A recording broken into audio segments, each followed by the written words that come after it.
여러분 안녕하십니까? 정인국 소아과의 닥터 데이비청입니다. 여러분들 우리 주변에 보면 많은 약들이 있다는 것을 아십니까? 약이라는 것은 우리가 병에 걸렸을 때 치료하는 것이 약이죠. 그래서 우리가 여러 가지 건강에 문제가 있을 때 이런 약들을 쓰면 우리가 낫게 되는 거죠. 그런데 사실은 우리 주위에 있는 이 물이 사실은 우리에게 약이 됩니다. 물이 약이라니까 그것이 사실 이해가 잘 가시기 어렵겠지만은 우리는 늘 이 탈수를 치료하기 때문에 설사라든지 또는 화상이 입었다든지 영양실조라든지 이런 경우에 이 탈수가 됐을 때 물이 가장 기본적으로 이 치료의 기본이 됩니다. 그래서 보통 우리가 하루에 1500칼로리가 필요한 사람들은 1500cc 물을 마셔야 됩니다. 기본적으로 2000칼로리가 필요한 사람은 2000칼로리를 2000cc의 물을 마셔야 됩니다. 그래서 비만 치료하는데도 물이 치료가 됩니다.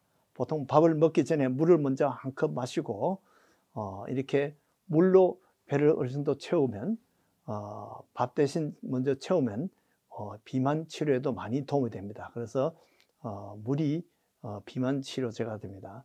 또 몸의 모든 해독을 물을 많이 마셔서 우리가 해독을 할 수가 있습니다.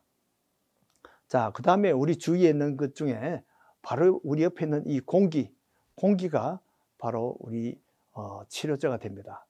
자, 우리 귀 속에는 이 중이라는 것이 있는데 이 고막 안에 있는 것이 중이인데요. 미들 이어라고 합니다. 이 중이에 공기가 들어있어요. 공기가 들어있어야지 소리를 잘 전달합니다. 그러나 어떤 사람은 공기가 부족해서 공기가 빠진 사람이 있어요. 이런 사람들은 소리를 잘 못 들어요. 그래서 보통 많은 이 중이염, 삼출성 중이염이 있는 사람들은 공기가 부족합니다.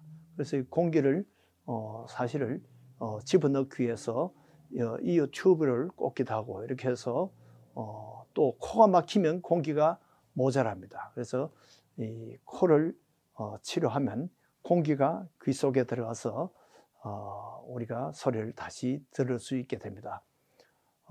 특별히 여러분들이 비행기를 타고 높은 공중에 올라가다 보면 공기가 부족해서 귀가 잘 들리지 않는 것을 경험하셨을 거예요. 공기가 부족해서 그렇습니다. 그럴 때는 우리가 이렇게 하품을 자꾸 한다든지 이렇게 하품을 하고 끔을 씹으면 이 공기가 중이에 들어가서 다시금 소리를 잘 들을 수 있게 됩니다.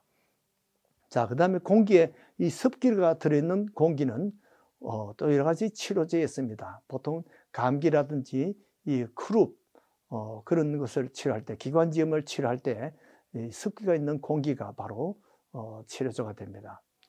자, 공기 중에 약 5분의 1을 차지하는 산소가 바로 약이 됩니다. 공기의 20%가 산소인데 우리 보통 사람들은 이 일반 공기에서 아무 숨 쉬는데 어려움이 없지만은 천식을 앓거나 폐렴을 앓거나 이 COPD라는 이 만성적인 기관지염이 있는 사람, 특히 이제 이번에 이 코로나를 앓은 사람들은 일반 공기 중에 있는 산소만으로는 부족합니다. 그래서 산소 양을 많이 늘려서 산소를 더 치료를 하게 됩니다. 그런데 바로 우리 주위에 있는 산소가 우리는 공짜로 마시고 있죠. 그러나 이 환자들에게는 이것이 약이 되는 것이죠. 자, 그 다음에 이 공기 중에 약 80%를 차지하는 것이 질소인데 이 질소도 약이 됩니다. 우리 기압을 유지하는데 바로 이 질소가 있어야 됩니다. 근데 질소는 이것이 액화가 되려면 마이너스 196도가 돼야 됩니다. 196도 C 이상이 되면 이것이 기화하는데 이 액화 질소를 가지고 사막이나 티눈을 치료하는 데 쓰입니다. 또 요즘은 암덩어리를 파괴하는데도 이 액화 질소로 그것을 얽혀서 그것을 치료하게 되는데 그 주성분이 바로 질소라는 겁니다. 질소가 약이 되는 거죠. 자, 그 다음에 우리 주위에 널려 있는 약들이 비타민입니다. 비타민은 음식에 많이 충분히 있죠. 특별히 비타민 A 같은 경우는 시금치라든지 당근이나 고구마, 뭐 참치 이런 음식에 충분히 들어 있습니다. 비타민 A가 부족하면 밤눈이 어둡죠. 그러나 이런 사람에게는 이런 시금치나 이런 것들이 비타민 A가 바로 약이 되는 것입니다. 자, 비타민 B가 쌀lun 같은 데 많이 있습니다. 그래서 현미나 넛 종류, 참치나 계란 종류, 채소 이런 데 비타민 B가 많이 들어있는데 이것이 다 약이 되는 거죠. 각기병이 있는 사람들은 이런 비타민 D가 바로 약이 되는데 이런 음식이 바로 약이죠. 또 비타민 C는 푸른 채소에 많습니다. 주스 같은 데 많습니다. 그래서 비타민 C가 부족하면 괴혈병에 걸리죠. 이런 출혈 문제 이런 것도 피부가 나빠지는데 이런데 바로 이런 주위에 있는 비타민 C가 바로 약이 되는 거죠. 자, 비타민 D는 우리 뼈와 우리 이빨 건강에 중요하죠. 그러나 이것이 바로 우리 주위에 있는 연어라든지 멸치, 닭고기, 청어 이런 데 비타민 D가 많습니다. 자, 이런 음식을 우리가 다 먹고 하더라도 우리 주위에 약국에 가면 그냥 처방 없이도 이런 것들을 다 종합 비타민을 살 수가 있습니다. 우리 주위에 있는 약들이 바로 비타민 D죠.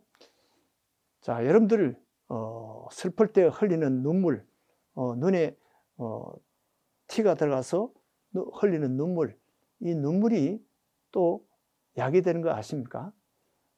특히 이제 노안이 있는 사람들, 안구 건조증이 있는 사람들에게는 이 눈물이 약이 됩니다.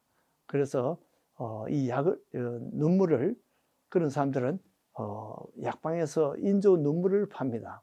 그래서 인조 눈물을 가지고 이런 것을 치료하면 좋습니다. 특히 우리가 컴퓨터를 오래 쓰면 이 안구 건조증이 생기기 쉬워요. 그럴 때 인조 눈물을 쓰면 도움이 됩니다. 또 생리식염수, 바로 소금물이죠. 소금물인데 이것이 약입니다. 이 소금물이 바로 이 안경 렌즈를 씻는 데 쓰이고요. 우리 코 안에 뿌려서 감기에 쓰입니다. 알러지에 쓰입니다. 또 우리가 탈수가 됐을 때는 이것을 정맥주사로 셀린을 소금물을 넣어서 탈수를 치료합니다. 수술할 때 그 청결하게 하고 소독하는 것, 이것이 다 이 소금물이 기본입니다. 자, 그 다음에 알코올이 약이죠. 우리 주위에 있는 이 술, 이것이 다 약입니다. 우리에게 사실은 안정제고 우리 뇌의 중추를 억제하는 그런 약입니다. 그러나 취하면 우리가 중독이 되고 만성적으로 우리가 의존성이 생기죠. 그러나 이것이 암을 유발하고 또 피탈 알코올 신드롬이라 그래서 산모들이 술을 많이 마시면 아기들에게 기형이 생깁니다. 또 이 알코올이 소독제로도 쓰이죠. 이렇게 우리 주위에 있는 술이 바로 약이라는 사실을 우리가 인식해야 되겠습니다. 담배도 약입니다. 담배는 일시적으로 혈관이 이완을 하는 그런 작용을 하지만은 자꾸 쓰면 결국은 혈관이 수축되는 그래서 만성 혈관 수축이 되고 막히는 그런 병을 일으키게 됩니다. 그래서 담배가 이것이 우리에게 약이라는 사실을 우리가 인식을 해야지 우리가 막을 수가 있습니다.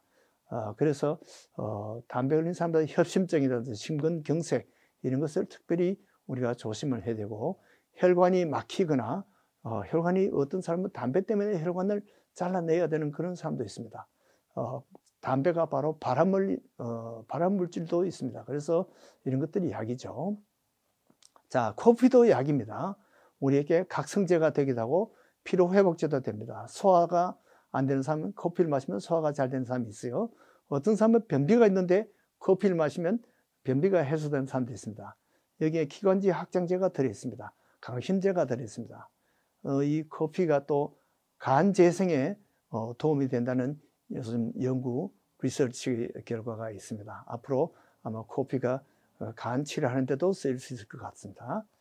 자, 우리가 또 주위에 쓰는 매일 쓰는 치약도 약입니다. 충치를 예방하죠. 거기에 불소가 들어있어서 충치를 더욱더 예방해 줍니다. 입 냄새를 제거해 줍니다. 치약 속에는 보통 보존제가 있고 착색제가 있고 마모제가 있습니다. 조금 이렇게 이에 끼인 것을 이렇게 갉아내는 거죠. 그리고 마모제가 있고 섭균제가 있고 그게 세제가 있습니다. 거품을 일게 하는 거죠. 그게 향료가 들어있고 방부제가 들어있습니다. 치약도 사실은 약입니다. 약품입니다. 비누도 약품이죠. 우리를 청결하게 하고 또 소독하는 데도 쓰입니다. 바셀린도 약이에요. 석유를 우리가 정제해가지고 그 남은 그 잔재물이 바로 이 바셀린인데 이것이 피부를 보호하는 약입니다. 피부를 부드럽게 해주고 드라이한 피부를 아주 부드럽게 해줍니다. 화장품에도 많이 쓰여요. 코 점막을 보호하는 데도 쓰이고 코피를 예방하는 데도 쓰입니다. 입술을 보호하는 데도 쓰입니다. 항생제 같은 것을 연고의 보존제로도 쓰입니다. 스테로이드 연고의 그 보조제로도 바셀린이 쓰입니다. 또 인조 속눈썹 하는 그 풀도 이 바셀린으로 만든다고 합니다. 또 자, 우리 주위에 있는 곰팡이, 이 항생제가 원료가 바로 이 곰팡이입니다. 페니실린 원료가 곰팡이죠. 그래서 이런 것들이 다 우리에게는 약인데 옛날에는 몰랐어요. 우리 주위에 우리를 돕는 약들이 이렇게 즐비한데 하나님이 창조 때 미리 다 만들어 놨어요. 그래서 여호와 이레 하나님께서 이것을 많이 준비해 놨지만은 우리가 최근에 이것이 항생제가 우리에게 도움이 되는구나 한 것을 발견하고 우리의 이 연구 개발로 이게 약품이 된 거죠. 그러나 하나님께서는 이미 참 오랜 세월 전에 준비한 약들입니다. 그래서 의학이라는 것은 이는 하나님이 준비한 약들을 발견해서 우리가 산소로도 쓰고 또 우리 IV 솔루션으로 쓰고 항생제로 쓰는 이러한 것이 바로 현재의 의학입니다. 여러분들도 우리 주위에 있는 약들을 잘 살펴보시면 하나님께 감사하고 우리가 찬양을 돌리게 됩니다. 안녕히 계십시오.